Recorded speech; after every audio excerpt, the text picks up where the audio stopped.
नमस्कार दोस्तों, आपके जीवन की कोई भी प्रॉब्लम हो, कोई भी समस्या हो, चाहे वो फाइनेंस को लेकर के हो, रिलेशनशिप को लेकर के हो, या फिर तनाव हो, या फिर कहीं आत्मविश्वास की कमी हो, सांख्य दर्शन कहता है कि असली दिक्कत कुछ और है। और जब तक वो समझ में नहीं आएगी ना, तब तक जिंदगी में एक दुख जाएगा, दूसरा दुख पैर पसार कर आएगा। आज हम सांख्य दर्शन के इसी गहरे रहस्य को समझेंगे। ये हमारे भारतीय दर्शन की सबसे प्राचीन और असरदार परंपराओं में से एक है, जिसके कर्ता धर्ता महर्षि कपिल मुनि हैं। इतिहासकारों की माने ना तो ये दर्शन बहुत पुराना है, भगवान गौतम बुद्ध से भी पहले का है। बाद में एक आचार्य हुए ईश्वर कृष्ण, जिन्होंने सांख्यकारिका ग्रंथ में इसके नियमों को सहेजा गया है। भगवत गीता में भगवान खुद कृष्ण भगवान ने खुद कहा है, सिद्धानम कपिलो मुनि, यानी कि सिद्ध पुरुषों में मैं कपिल मुनि हूं। तो सोचो, कपिल मुनि जी कोई छोटे मोटे साधारण ऋषि नहीं थे। कपिल मुनि के विचारों ने आगे चलकर योग, आयुर्वेद और भारतीय सोच को बहुत ही गहराई से प्रभावित किया। तो आइए समझते हैं सांख्य दर्शन क्या कहता है कि हमारे दुखों की वजह परिस्थितियां नहीं, बल्कि हमारी गलत सोच, गलत आइडेंटिटी है, गलत पहचान है। अगर आपको इस तरह के वीडियो पसंद है तो इस चैनल को सब्सक्राइब करें और बढ़ते हैं आगे। दोस्तों, सबसे पहले समझते हैं कि सांख्य शब्द का मतलब क्या होता है। ये संस्कृत शब्द से बना होता है, संस्कृत धातु से बना होता है, ख्या धातु से बना होता है, संस्कृत के ख्या धातु, जिसका मतलब होता है जानना या समझना या कहना।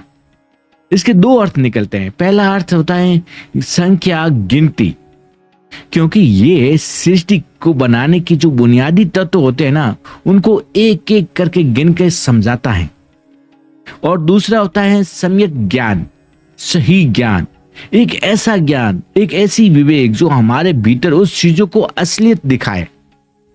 यानी संख्या सिर्फ गिनती नहीं, बल्कि जिंदगी को वो सही तरीके से समझने का नजरिया है, जो हमें बताता है कि संसार के पीछे कौन से बेसिक नियम काम कर रहे हैं, इस सृष्टि के पीछे कौन से ऐसे नियम हैं जो काम करते हैं।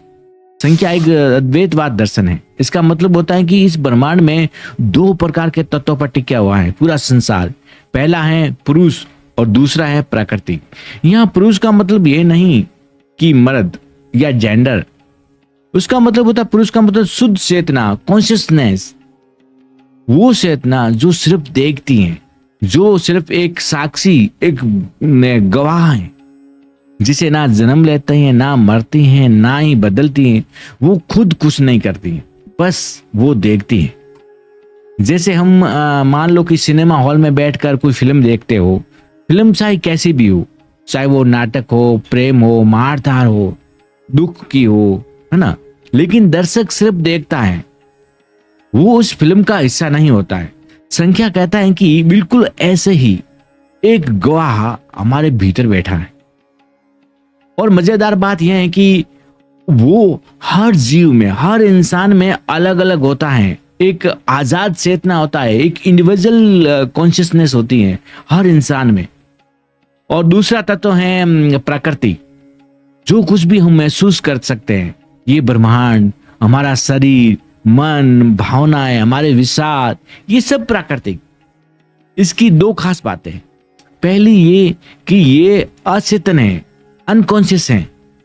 दूसरी ये कि ये त्रिगुणात्मक है, यानी कि तीन गुणों से मिलकर बनी हुई है।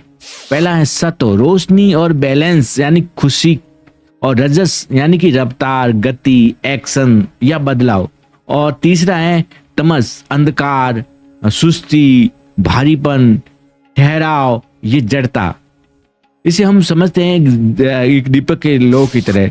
मान लो जो उजाला है वो सत्व है, और जो एक बाती है वो रजस है, और जो तेल है वो तमस है। इनके बिना दीपक नहीं जल सकता, तीनों के बिना दीपक नहीं जलता है। सृष्टि के लिए तीनों गुणों का होना जरूरी है। जब ये तीनों गुणों बिल्कुल बैलेंस रहते हैं ना, तब प्राकृतिक शांत रहती है।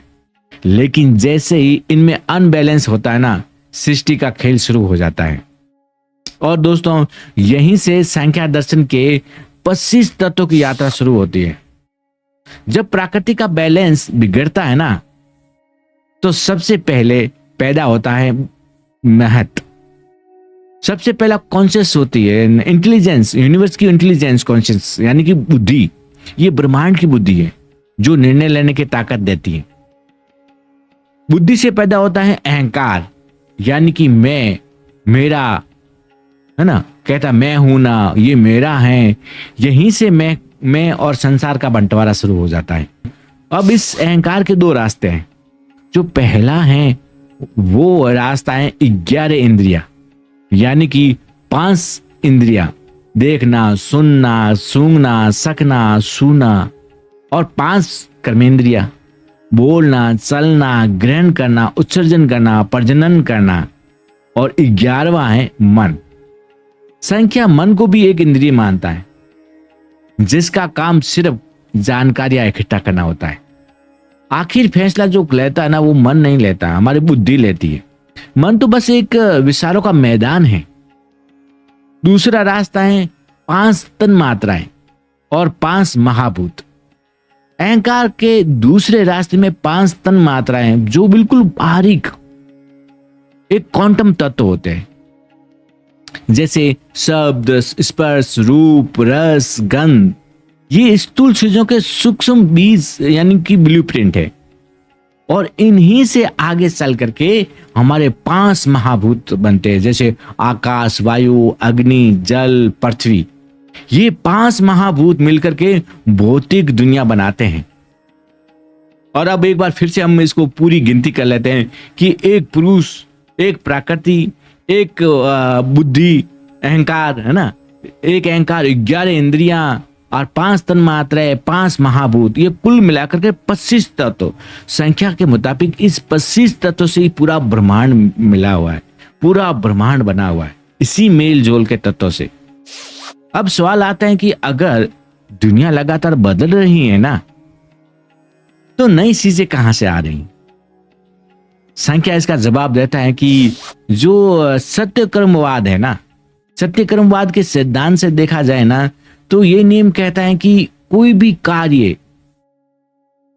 कार्य यानी कि इफेक्ट के कारण यानी कि कॉज में पहले से छुपा होता है। कुछ भी बिल्कुल नया नहीं होता है। जैसे मान लो कि तिल के अंदर तेल पहले से ही होता है और मिट्टी के अंदर घड़ा पहले से ही मौजूद होता है। कुम्हार तो बस उसको रूप देता है, आकार देता है। दूसरा सवाल यह है कि अगर पुरुष शांत हैं और प्रकृति बेजान है, तो इसका कनेक्शन कैसे बैठता है? इसके लिए संख्या एक उदाहरण देती है एक अंधे और लंगड़े आदमी का। मान लीजिए एक जंगल के अंदर एक अंधा और एक लंगड़ा आदमी फंस जाए।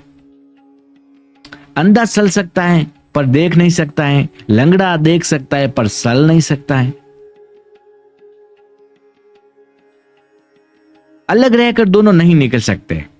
लेकिन जैसे ही लंगड़ा अंधे के कंधे पर बैठ करके एक रास्ता दिखाता है और दूसरा कदम बढ़ाता है ना, बस यही रिश्ता है। यही रिश्ता है पुरुष और प्रकृति का। इन दोनों के एक्शन का, प्राकृतिक एक्शन देती हैं और पुरुष चेतना, दोनों मिलकर के ये पूरे संसार का अनुभव होता है। लेकिन इस पूरे खेल का आखिर मकसद क्या है? तो संख्या दर्शन इसमें जवाब देता है कि आखिर दर्शन का, इसका आखिर मतलब होता है मुक्ति। क्योंकि जिंदगी में 3 प्रकार के दुख होते हैं। पहला होता है आध्यात्मिक दुख, जो हमारे खुद के शरीर के, खुद के मन से पैदा होता है। दूसरा होता है आदि भौतिक दुख, जो हमें दूसरे जीवों या वस्तुओं से मिलते हैं। और जो तीसरा दुख होता है वो आदि दैविक दुख।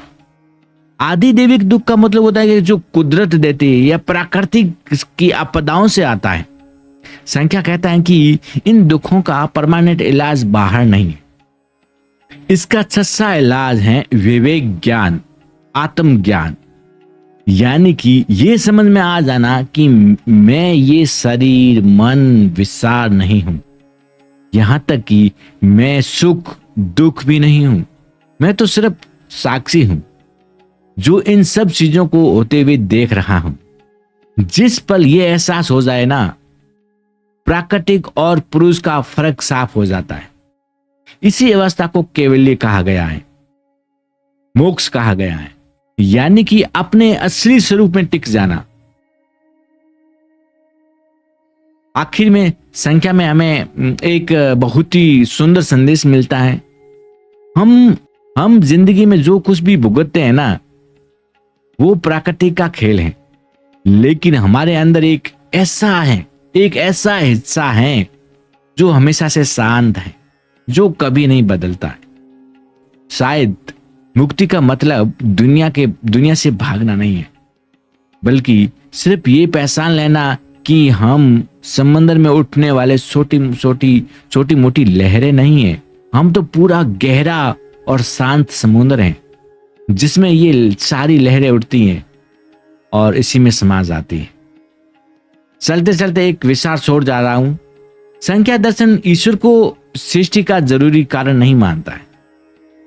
वो कहता है कि प्रकृति अपने आप नियमों से काम करती है, लेकिन अगर पुरुष पूरी तरह से निष्क्रिय हैं और प्राकृतिक अचेतन है, तो फिर इन दोनों के पहली बार मिलने की प्रेरणा कहां से आई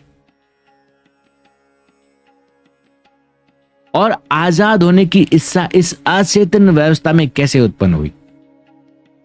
ये सवाल आज भी विचारकों के सोचने पर मजबूर कर देता है। आपको क्या लगता है? अपनी राय कमेंट्स बॉक्स में जरूर बताएं। आपके समय के लिए बहुत बहुत धन्यवाद। Thank you.